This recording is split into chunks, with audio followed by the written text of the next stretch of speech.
Hey, this is Jared of Cynautical. My podcast is on alternative health and wellness. I also touch on biohacking and a few other topics as well. My podcast is available on Spotify, iTunes, also on my YouTube as well too. Check it out, and I'll see you there. Today I'm speaking again with Lyn Hepner, a 6A football coach and history teacher from Oklahoma. He's a great inspiration for fitness at any age and proof that we all can start our fitness journey now, regardless of our past habits. You can follow Lyn on Instagram at Lyn Hepner. That is the @ symbol and LYNHEPNER.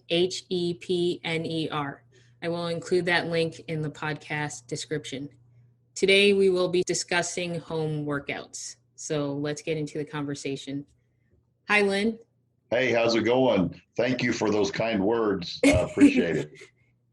Yeah, I mean. And by the way, our school is out, so I've got a little hiatus from the history teaching part, but we are in spring ball and things start summer pride, so the football coach continues.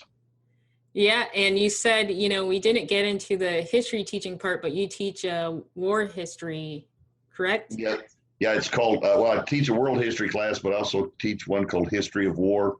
Oh, okay. And it don't want to take that long, but we go back to like antiquity and like how standing armies started and this and that and bring it up. I made it through the Vietnam War this time before school was out. So awesome. That kind of ties into being a warrior in your own right at the gym, maybe. Maybe. A lot less bullets flying there. Yeah. So home workouts. So from the start of the pandemic till now, how has your training been affected, including Gotcha. And honestly, now, and I'll bring it up to present, our state and city have listed the mask requirements. So people are starting to come out of their garages and bedrooms and wherever they're working out and make it back to the gym, which is refreshing. To go back to your question, when I saw the pandemic coming, because at school we just saw by degrees, and eventually it resulted in us not even finishing the school year after March the 12th. So as I saw it coming, I got on Facebook Marketplace. I found some equipment that, I felt like I could put in my garage. And so I did so. So I had some of those adjustable dumbbells, that Bowflex makes and stuff. So I had those. I got an incline bench, adjustable bench that could incline. I got a chin up bar that had dips, with a captain's chair kind of in it. And then I got a bench press. And so I'm lucky enough to have room in my garage. We got parked both cars and a little extra over on the side. So I kind of set all that up. And so I had, I didn't have to do that because, my workouts were, body weight and bands and stuff like that. And so when I got that, then, it was more like a gym. So you set up your home gym as soon as you heard that pandemic news. Right. Go ahead. Sorry, did you have difficulty finding equipment? Because I know there's like a shortage or a rush for equipment at that time. Well, I saw it coming, so I got ahead of it. You know what I'm saying? The very same adjustable weights that I bought for the price I bought them for, like when that rush started hitting, they were tripled that price, Wow. And so I felt like I got lucky and got in there before I did. But before that, like it was push-ups, sit-ups, bands, like I had some dumbbells and stuff like that, but it was not as intricate and advanced until I got that. So I felt lucky. So is your workout intensity the same? Would you say that you've degraded in strength or anything like that since working out from home? No, well, and here's the deal, Sylvia, and I didn't know when to bring this up, but when you asked how much workouts changed, when they let school out and we were all virtual, right, all on computer, and I was at home all the time because we were quarantined, my workouts became 2-a-days. I would work a major muscle group in the morning, let's say chest, right? And then in the afternoon, then the smaller muscle groups like, triceps in that case, then I would do it in the afternoon. So there'd be kind of a heavy session in the morning and then the after, rest, eat, whatever, and then come back in the afternoon and do it again. So my regular workouts during school is like a 45-minute workout before school. But once school got out and we're in quarantine and we're pretty much, at the house all the time.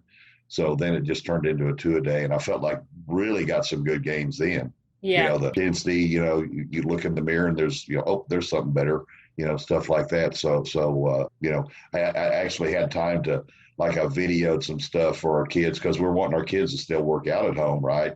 And so, videoed some different workouts they could do. And then that got them to videoing workouts and sharing them. So it kind of, it spun into a positive. Okay, so having to work from home overall has benefited your training versus trying to squeeze it in the past. Yes. Yeah, I think as far as strength and endurance goes, it improved. Awesome. And then your daily movements outside of the gym, has that changed at all since the quarantine? Well, daily movements outside the gym are pretty much 2.5 hour and football practice or supervising football practice, which is basically, I know it doesn't sound like much, but it's walking around and yelling a lot and, showing drills and instruction and stuff like that. So that hasn't changed a lot, because we were outside, we were wearing masks, but, social distance and all that stuff. And so that really didn't change that much at all. As far as workouts, that was pretty much it. That took my attention and focus right then. And any other workouts were done like in the garage or later on at the gym. Yeah, for some people, the whole lockdown situation, was bad for their fitness goals, and they ended up walking less, doing everything less. So Right. in your case, I'm glad that you were able to actually make some gains. Yes. Yeah. And, it was tempting to just, watch TV, or so. And we, obviously we were doing our work from home or on computer and stuff like that, but, you can still do it in a very sedentary manner. Yeah. It was refreshing to say, nope, it's time to get up, go out, we're lucky it wasn't hot. You know what I'm saying? I have no air conditioning in my garage. I had a big fan. And so if it was warm, then I just pull up the garage door, turn on the fan, and we're good to go. And, you could kind of watch people drive by or whatever there too, and we weren't paying a gym fee. And so all we were is the money we were in for the cost of the equipment and get after it. There's no excuses, it's right there. Yeah. So your eating habits, did they change at all during the lockdown? And also, how often do you train at home regardless of the whole lockdown situation? Well, the eating habits did not change. I was really watching carbs and sugar and stuff like that, so that didn't change. Recently, I've started to introduce a few more good carbs and to see how that goes. And eventually, I want to get a DEXA scan to get my body fat checked. If it's over 15%, last time I had it checked, it was 14 point something. And so if it's over 15, then those carbs are going to get fired and we're going to go back to what we were doing. But so I'm just, kind of gauging that to see. Okay. For the listeners, when you say good carbs, can you describe what that is? Well, non-starchy vegetables, which I've always been doing, but now I'm starting to incorporate some rice, which I haven't, rice, whole wheat bread, maybe some potatoes, because those are starchier. And I was, my weight loss program was just, they didn't recommend those at all. Yeah. And so now I'm starting to add them a little bit, what I'm saying, just sparingly, and really watch it, because I don't want to fall back into eating habits that got me in weighing 325 plus at one time. So it's like a daily introspection, I guess. It's just like, do something, sit back, see what happens, gauge it, and kind of, it's just like a constant science project, I think, maybe. Yeah. It's good to change like one thing at a time, do it for like a week or so and see where it takes you. Right. So those carbs you're talking about, natural, unprocessed starches, the energy carbs. Yep. All right. So as far as working out at home outside of the whole lockdown period, did you work out at home in the past? No, No, we would like I'm at a school that has weights, and so that's just free. My deal is that it's hard. You can't work out while you're watching a workout or supervising one, and when it's over, like you're ready to come home, right? So Yeah. I didn't really take advantage of the weights we have. We have an awesome weight. We've got more than one weight room. There's like power racks and everything you need, but outside of the pandemic or before it hit, we were at different type of gyms. I'm talking about that's my wife and I. Yeah. I remember you brought up your wife with the last podcast and how you work out together. Right. Yeah. And having access to a more full scale athletic gym, being a coach, that must be really handy. Oh man. Yeah. It's, in the 70s, we had like those cement weights and a wooden bench, and that was it. And now, schools are just like, and you live in Texas, so you drive by them all the time that are just state of the art. They outdo like small colleges. Yeah. So it's amazing. Yeah, that'd be a dream. The thing is, when I was at UTSA, their gym hours the gym hours were terrible. So I still like. Yeah. Yeah, I got you. Yeah. So it was there, you just couldn't get to them. Exactly. Yeah. And they didn't have a climbing rope. So I was kind of disappointed about that. Well, no, we don't have a climbing rope. That's one thing we don't have. I don't know if my 300-pound offensive lineman would do well on it or not, but if they did, that'd be awesome. Yeah, that makes sense. So do you have a plan to transition from working out at home to spending more time at the gym you have access to, or have you already made that transition? We're in the process. We're transitioning. Yeah, yes. To answer your question, we've got gym equipment here still at the house, but it's just so much easier to just go because it's set up and you work out, and then we clean it off and and everything. Yeah. But then it's theirs. What I'm saying. So the difference is when you're at the gym, of course, somebody could be on your equipment that you want to your program is set up for, and so you have to work around that. The good thing about it is I tend to maybe I get too much rest because I'll talk to people a little too much, but you can make friends there too. So you're back to the 45-minute workouts, or are you still doing 2-a-days? Well, no, 45 because once school got back in, then we were to a regular school day. So yeah, I get up at 4:30, get to the gym at 5, and then 45 minutes, get to school, get my stuff done, and school day starts. All right. So you're training throughout the year. Do you have any sort of phases? Like, for example, do you do more cardio in the summer or in the spring to summer, or do you focus on strength training at a certain time of the year? So that question makes me kind of, in retrospect, kind of look at, examine my workouts, and I've gotten into this, and I feel like that eventually you need to change up because I think muscles get used to it. It's been a while that I've kind of come up on this. It's an 8-day cycle where I do legs and biceps, and there's a reason, because leg day is hard for some people, me, right? And so for dessert, I do biceps. Okay, so I know on leg day that when it's over, then I get to go do biceps, right? So that's why those two are together. Yeah. And then the next day, chest and triceps and abs. Then the next day, back and biceps and calves. And then the next day, shoulders and triceps. And then you start over. But the first 4 days of that are heavy, right? 5 to 8 reps, maybe up to 12, with maybe up to 3 to 5 minutes rest, in between. If they're heavier movements, like if it's I don't do squats anymore because of my knees, but like if it's a heavy bench or a heavy seated shoulder press, I might recover longer. Then on the second 4 days of those, then it's high reps. It's like 15, 12, 10, 3 sets, and maybe some occlusion bands, the BFR bands. Sometimes if I'm pressed for time, you just get a lot more pump in that in a shorter amount of time. And now I've always told people, if you see me running, call the police because something's wrong. But I added some cardio to it now on the elliptical, and I'm basically working up. And today I did it before workout just to kind of get everything going, the blood pumping and everything like that. And other days, I think on heavy days, I'll probably do it after, like after weights. Yeah, that sounds like a really thoughtful plan. So are you writing your own programming, or are you working with? I am. And I'll tell you, it could change, like I mentioned earlier. If I get in there and let somebody on the Smith machine, it's where I do my shoulder presses and bench press, because I don't like to have to depend on a partner, and I don't want to crush myself. So safety first.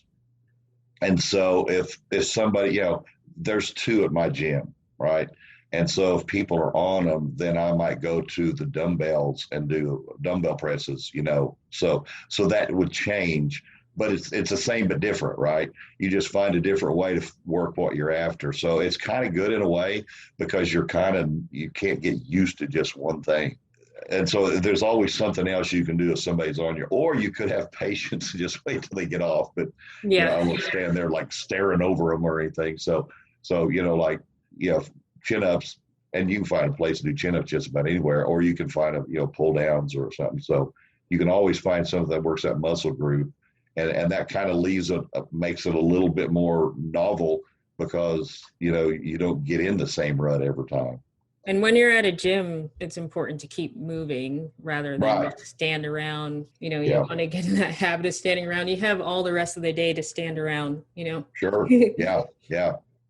No, I was just going to say that's a typical day. And like I say, it could always change, like the lights go out or, something like that. I mean, you can't get so focused that, if I miss this or if I don't do this, my day's ruined, and one other thing is, whatever day it is, I try to find something that I did better the last time. And you kind of got to search for it, because the other day was disappointing. I did a lot less on a shoulder press than I did the last cycle. And I'm going, dang. But then another another part of the workout, I did a little bit more. So I always got to find something that you're getting better at, but you can't get caught up in your failure, because failure is just feedback, and you've got to figure out what happened. Yeah. And the thing with that, do you focus more on the long-term goal aspect rather than, okay, this workout was a failure, I'm going to be less motivated the next time because of it? Or do you just say, well, I got another workout done, and that's all that? Oh, that's it. Yeah. You got to just sit back and realize that, you were in here working out. You could have been at home eating ice cream or something. So you're getting better. I've always said, if all you can do is 20 minutes, it's better than 0 minutes. You can't get caught up in negativity. It's just like I said, failure is feedback. Even though maybe something you didn't work out the way you wanted to, you still forge ahead. I mean, that's just part of it. You're not going to be perfect every time. Yeah, it all adds up. Every day adds up either way, and the body starts making changes. Right. So when you said not being really stringent about the routine that you're doing, like say, for example, there's a piece of equipment that you want to use and it's not available, so you do something else. Do you come in the gym with a training log with pre-written exercises that you plan on doing? I see people that do that, and I give it up to them. Here's my deal, and please, this is just me. I'm not judging or putting down on anybody, but I know what I want to work out, and I've always felt like, and I know how much weight I do, and I've always felt like that. And please, this is not judgment. It's not anything again. I've always felt like that if you know what you want to do, that you don't have to write it down. If it's important enough to you, you'll remember it. And so it's not a slam against logs, but I just don't. I just, I know what I do, and I know what I want to, work up to. That's kind of my training log, as a word. Like, does that make sense? Yeah, that makes sense. It's not, like I said, it's not a slam against salmon. One of my best friends has one, and he's meticulous, but that's his personality, and mine's really not. I might do it one day and forget the notebook, or who knows, sweat on it and couldn't read it. So that may be my excuse, but that's what I'm going with. So Lyn, every time I talk to you, the number one thing that inspires me is that you changed your life at a time when a lot of people think they're set a certain way. So What can you tell people who say, I've always been this way, there's no way I can basically change who I am to start working out every day and keep going? What can you tell those people? Well, I think first of all, you have to want to change. And I think a lot of people want to change, but if you really want to change, and if it's important to you, then you will give up what you want now for what you want most. That can be as something as little as, that donut that you get every morning. And if you give that up and go for something else, or if you give up that, recliner, if you go on a walk or some other workout, that all culminates in what you want most instead of what you want now. If someone were to actually think about that statement, then, Right. That sums up what they have to do. It gives perspective. Right. And I think everybody, because you hear people say, I need to lose weight, or I need to, fill in the blank, what I'm saying? Well, if that's really important to you, if that's what you want, then, set a plan into action. And mine's not the only one, but that's just kind of the way I see it. And this translates into our football program. And that's what we tell our kids, if it's as important as you say it is, then are you willing to give up what you want now for what you want most? Yep. That's the proof is in the pudding. There you go. If you like pudding. Yeah. Well, as always, you share excellent tips on, working out regardless of when you started or whatever your past habits were. I do see that you always have new goals, and that's so important. And that's one of the tricks to staying fit for life, or to at least just keep going until you can't go anymore. Exactly. Oh, and here's something else, Sylvia. You asked me when my birthday was, and my wife listens to the podcast. She goes, that's not right. For some reason, I said I was going to be 65 in May. It's actually June. So I want to just get out there so my wife will get off my back. It's in June and not May. So I guess the nerves of being on a podcast was evident in that. But it is getting close. Well, you know what? You're probably not the only one who forgets their birthday. Trying to. All right. Well, I hope to speak with you again, maybe about your nutrition, maybe about new things you're doing with training. I do see you're doing a lot of stuff on Instagram. It looks like you have a new workout partner who's pushing you real hard. Saw you doing sledding. Yeah. That's who I was telling you about earlier. I was pushing the sled, and all of a sudden there's somebody doing a bear crawl beside me. So yeah, that was. Well, that's awesome because you're really pushing it. The sleds, they're no joke. Oh, they're crazy. Sled weighs 90, and so if you put a 45 on there's 135, and you work up to there was 4 on there at one time, and so I've tried to do 200 yards. There's a 20-yard track there in that gym, so. If you can do 200 yards, it's a pretty good leg workout to me. Yeah, and that's also really good functional strength as well. Yeah, don't you think core's involved there too? I mean, posterior. Definitely. Yeah. Yep, you gotta tighten that core to push forward. Right. That's what we teach our linemen to do. Yeah. So, do you have any lifelong fitness tip that you could leave with the listeners? Well, I think people get started, everybody's gung-ho at first, right? I mean, like Mondays are the gym's full, right? Or January 1st, or, there's always that time that you finally decided to go, right? And I think the biggest challenge is then as time goes on, you got to show up when your mind's given its best excuse for you not to. There's going to be all kinds of excuses. And one of the reasons why I go in the morning is there are none. There's nothing else scheduled at 5 a.m. People look at you and wrinkle up their nose like, you got in? But there's not another activity that it comes in, so if you can make yourself do that, then, or just get a habit like this is my time. You spend all this time at work. You got all these other people that depend on you and that you take care of. And if you don't take care of yourself, then pretty soon things aren't going to go well. So like I said, just, show up, get in there, get a 20-minute workout. Don't care if it's cardio, walking, push-ups, get something, get that blood flowing and try to do it, maybe just a little bit better the next time and stair step it. And after a while, you're going to not want to give up because you put too much work into it. Exactly. And don't judge yourself if you don't perform as well as you wish to. Exactly. Yeah. It's just getting in there and doing it. It's showing up every day. It's that small step that you didn't go back on, And I've always said this: you're not going to lose it in a day, or you're not going to make amazing, huge gains in a day. But it's the culmination of days. If you start slacking off in days and missing days, and you'll slide back. But if you just keep on plugging along, you're going to see it. You're going to see improvement.